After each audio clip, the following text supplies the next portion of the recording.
আর রুটি খেতে খেতেও একদম বোর হয়ে গেছো, তাহলে আজকে বানিয়ে ফেলো এই সর্ষে শাক আর মাক্কির রুটি। আমি আজকে তোমাদেরকে এই সর্ষে শাকের রেসিপি আমি দেখাবো। আর যদি তোমাদের ভালো লেগে থাকে তাহলে বলবে, আমি এই মাক্কির রুটিও তোমাদেরকে বানিয়ে একদিন দেখাবো। তো চলো দেরি না করে ঝটপট দেখতে থাকো আমার সাসুদা শাক আর মাক্কি কি রুটি। দেখো বন্ধুরা, ধাবা স্টাইল সর্ষে শাক বানানোর জন্য আমি প্রথমে একটা প্রেশার কুকারের মধ্যে সর্ষে শাকগুলোকে আমি ভালো করে ধুয়ে নিয়েছিলাম। এবারে আমি সব সর্ষে শাক এই প্রেশার কুকারের মধ্যে আমি দিয়ে দিলাম। এই যে দিয়ে এর মধ্যে এই যে দুটো কাঁচা লঙ্কা দিলাম, আর দেব হচ্ছে বেশ কিছুটা রসুন এর মধ্যে দিলাম, আর এর মধ্যে দেব হচ্ছে পরিমাণ মতো লবণ। এই যে পরিমাণ মতো আমি এর মধ্যে লবণ দিয়ে নিলাম। বন্ধুরা প্রথমে কিন্তু লবণটা একটু কমই দেবে, কারণ আমাদের শাকটা কিন্তু কমে যাবে। এরপর আমি অল্প সামান্য, বেশি না অল্প, শাক দিয়েও তো জল বেরোবে, অল্প জল দিয়ে দিলাম। দিয়ে এবারে আমি বেশ কয়েকটা প্রেশার কুকারে সিটি দিয়ে নেব। এই যে দেখো, এবারে এটাকে আমি খুব ভালো করে স্ম্যাশ করব। এই যে এবার তোমরা চাইলে এটাকে একবার হালকা করে জাস্ট দাঁড়ার মতো হবে একটা মিক্সিতে ঘুরিয়ে নিতে পারো, আর না হলে এই যে এইভাবে খুন্তির সাহায্যে এটাকে স্ম্যাশ করতে থাকবে। আমি ভালো করে স্ম্যাশ করে নিই। সো দেখো আমি এটাকে এই যে ভালো করে স্ম্যাশ করে নিয়েছি। এরপর আমি কড়াতে বেশ খানিকটা সাদা তেল দিয়ে নিলাম। এই যে কড়াইতে আমি বেশ খানিকটা সাদা তেল দিলাম, ঠিক আছে। এইবারে আমাকে দিতে হবে হচ্ছে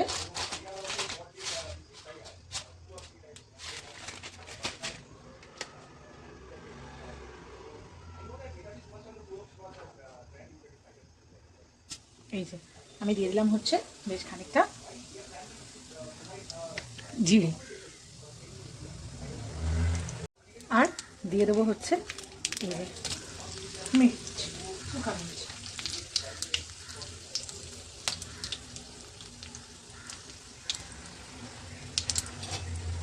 দিয়ে এই যে হালকাভাবে একটু নাড়াচাড়া করে নিলাম। এবারে আমি এখানে বেশ খানিকটা রসুন দিলাম। দেখো এটা কিন্তু এবারে সেকেন্ড টাইম রসুন করলো। ফার্স্ট আমি ওটার মধ্যে দিয়েছিলাম যখন শাকটা সিদ্ধ করতে দিয়েছিলাম। এইবারে আমি এখানে দিলাম হচ্ছে আবার বেশ কিছুটা রসুন।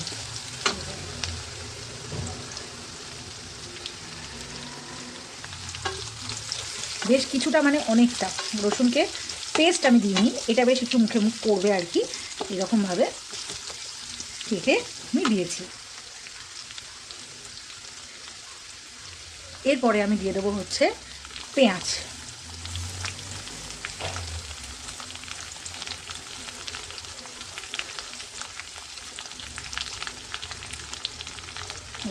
এরপরে আমি দিলাম হচ্ছে পেঁয়াজ। এবারে পেঁয়াজ রসুন দিয়ে আমি এটাকে ভালো করে বেশ যতক্ষণ না একটা লাল লাল ভাজা মতো হচ্ছে আমি এটাকে নাড়তে থাকবো।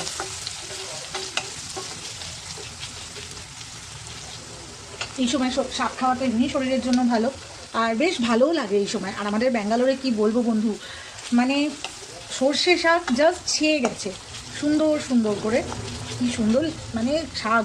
এমনিতে কলমি শাক পাওয়া যায়, কিন্তু খুব বড় বড় পাতা, মানে কি বলবো, আমাদের কলকাতায় যেমন বেশ ছোট্ট ছোট্ট পাতা হয় না লাল শাক বা কলমি শাক, এখানে কি বড় বড়, একদিন তোমাদেরকে দেখাবো। এখানে সর্ষে শাকটা এত ভালো পাওয়া যাচ্ছে সেই শীতের শুরু থেকে, তো আমি অনেক দিন ধরেই ভাবছি যে করবো আর হয়ে উঠছে না। কাল যখন সন্ধ্যেবেলা বেরিয়েছিলাম দেখলাম না, করতেই হবে, এবারে একটু শীত চলে যাচ্ছে, তো সেই জন্য আর কি একটু করছি। তোমরাও ট্রাই করো, ভালো লাগবে আশা করছি এইভাবে করলে। এরপর আমি সর্ষে শাকটাকে যেটা প্রেশারে মানে সিদ্ধ করে রেখেছিলাম সেটাকে আমি কড়াইয়ে ভালো করে ঢেলে দিলাম। ঢেলে দিয়ে এবারে এটাকে একটু হতে দেবো জাস্ট। এমনিতে তো সিদ্ধ করাই আছে, কিন্তু এটাকে একটু ভালো করে এই পেঁয়াজ রসুন এগুলোর সাথে আর কি আমাকে একটুখানি কষিয়ে নিতে হবে। মানে এখানে আমার শাকটা একটু সুন্দর করে কষিয়ে জলটা হতে থাক, কমিয়ে আনতে হবে। আমি এবারে দেখো চটপট একটা পেস্ট তৈরি করে ফেলি। চলো এবার তোমাদেরকে পেস্টটা তৈরি করে দেখাই। এবারে আমি বললাম একটা পেস্ট তৈরি করব। পেস্টটার জন্য আমি নিচ্ছি হচ্ছে এই 2 চামচ মাক্কির আটা। আমি একটু নিলাম হচ্ছে মাক্কির আটা। এর মধ্যে নেব হচ্ছে বেশ খানিকটা টক দই, এই যে বেশ কিছুটা টক দই। এইবারে আমি নেব হচ্ছে পিঞ্চ অফ হলদি, তার সাথে নেব হচ্ছে একটু লাল মির্চ। এখানে লঙ্কাগুলো ঝাল নেই, সেই জন্য আমি লাল মির্চ নিলাম, তোমরা চাইলে লাল মির্চ নাও নিতে পারো। এইবার আমি দেবো হচ্ছে বেশ কিছুটা চিনি। নুনটা আমি আগেই বলেছি যে নুনটা আগে দেখে নেবে প্রয়োজন আছে কি না, সেই অনুপাতে নুনটা নেবে। দিয়ে আমাকে এবারে এটাকে একটুখানি জল দিয়ে ভালো করে পেস্ট বানিয়ে নিতে হবে। তো দেখো আমি কিন্তু খুব সুন্দর করে একটা পেস্ট বানিয়ে নিলাম। এই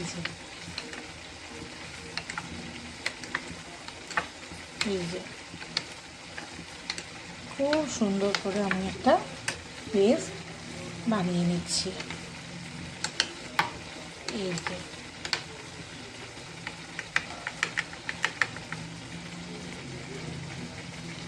পেস্ট আমি একটা বানিয়ে নিলাম। তো দেখো এখানে আমার শাকটাও কিন্তু বেশ জলটা টেনে গেছে, বেশ শুকিয়ে গেছে, দেখেছো?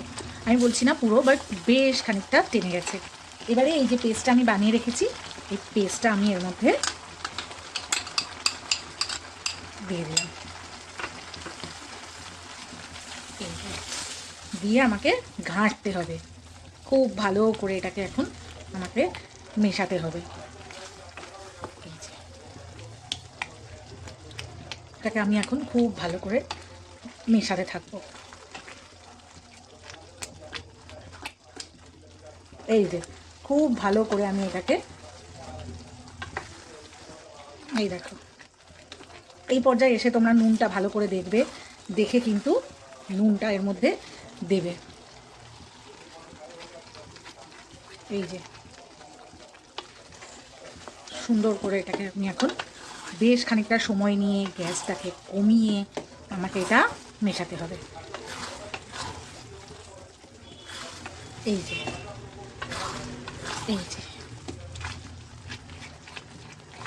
ভালো করে জাস্ট মেশাতে থাকবো।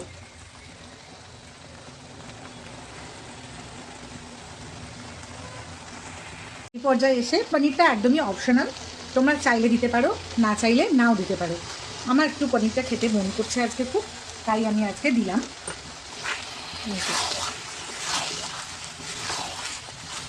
পনিরটা মিশিয়ে একটু ভালো করে আমি জাস্ট এটাকে মেশাতে থাকবো। পনিরটা আবারও বলছি, পনিরটা হচ্ছে পুরোপুরি অপশনাল, তোমরা চাইলে মেশাতেও পারো, না চাইলে নাও মেশাতে পারো।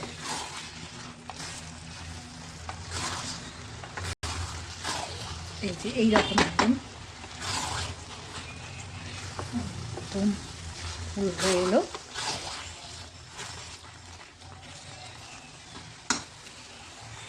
দেখো আমার কিন্তু অলমোস্ট রেডি হয়ে গিয়েছে, কিন্তু পাঞ্জাবি রান্না ঘি পড়বে না তা কি হয়? এই যে আমি এর মধ্যে দিয়ে দিলাম বেশ খানিকটা ঘিটা, কিন্তু একটু দড়া ঝাঁটে দিতে হবে। এই যে, বা তোমরা চাইলে বাটারও দিতে পারো।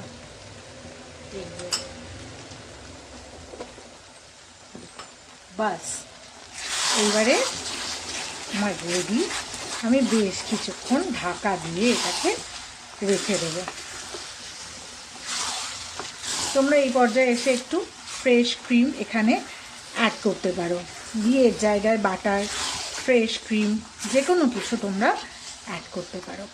আমার কিন্তু মোটামুটি রেডি, দেখেছো কি সুন্দর টেক্সচারটা এসছে। তো দেখো বন্ধুরা, আমার সর্ষে শাক আর মাক্কির রুটি একদম রেডি টু সার্ভ। এবার তাড়াতাড়ি খেতে হবে, কারণ এটা আমি জানি গরম গরম ভালো লাগে। এই যে দেখো একদম ঘিতে চপচপিয়ে একদম নিয়েছি। এই যে, তো চলো তোমরাও একদিন এইভাবে ট্রাই করে ফেলো আর আমাকে জানিও কেমন হয়েছিল।